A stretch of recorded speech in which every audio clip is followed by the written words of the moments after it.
આગળ સમાચારમાં વાત કરીએ તો સમાચાર સામે આવી રહ્યા છે લોકશાહીનો મહાપર્વ તો કહી શકાય કે સુરતમાં લોકશાહીના મહાપર્વની ઉજવણી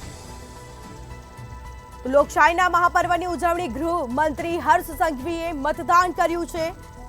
પોતાનો મતાધિકારનો ઉપયોગ કર્યો ઢોલ નગારા સાથે મતદાન કર્યું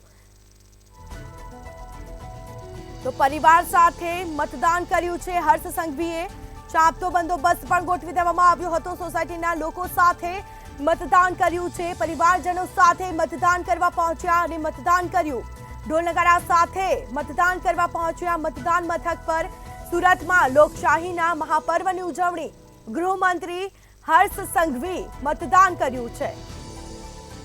લાઇનમાં ઊભા છે સામાન્ય લોકોની જેમ તેઓ પણ લાઇનમાં ઊભા છે જે પ્રકારે આજે મતદાન છે અને મતદાનનો ઉપયોગ કરવા માટે થઈને ગૃહ રાજ્યમંત્રી હર્ષ સંઘવી આવ્યા છે અને લોકોને છે તે મળી રહ્યા છે હર્ષ સંઘવી જે છે તે ખૂબ જ ક્યાંક ને ક્યાંક કહી શકાય કે આ લોકસભાની ચૂંટણીને લઈને તેમણે પણ બાઇક રેલી જે છે તે યોજી હતી ને તમામ જે પ્રકારે આયોજન છે તે કર્યું હતું ત્યારે જોઈ શકાય છે જે પ્રકારે જે આખી ક્યાંક ને ક્યાંક જે મતદાતાઓ કે મતદાનનો ઉપયોગ કરી રહ્યા છે અને તમામ જે ગૃહમંત્રી છે તે ગૃહમંત્રી પણ લોકોની સાથે લાઇનમાં જે છે તે ઊભા છે એટલે કહી શકાય કે સામાન્ય લોકોની જેમ જ તે પણ મતદાન કરી રહ્યા છે એટલે જે પ્રકારે મતદાનની શરૂઆત થઈ છે ત્યારે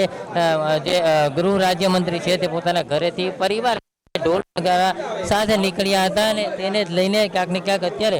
જે છે તે મતદાન મથક જે ત્યાં આવી પહોંચે છે ને મતદાન કોઠીની જે બહાર છે તે ગૃહ રાજ્યમંત્રી છે તે મતદાન કરવા માટે પહોંચે છે અને ખાસ જોઈ શકાય છે જે પ્રકારે ક્યાંક ને ક્યાંક તેઓ લાઇનમાં સામાન્ય લોકોની જેમ જ ઊભા છે અને મતદાન જે છે તે મતદાતાનો તરીકે મતદાનનો ઉપયોગ કરીને મતદાન કરશે કેમેરામેન કેસી વકાસી સાથે દિવેશ પરમાર મંતવ્ય ન્યૂઝ સુરત ગૃહ રાજ્યમંત્રી હર્ષ સંઘવી છે મતદાન તો સુરતમાં લોકશાહીના મહાપર્વની ઉજવણી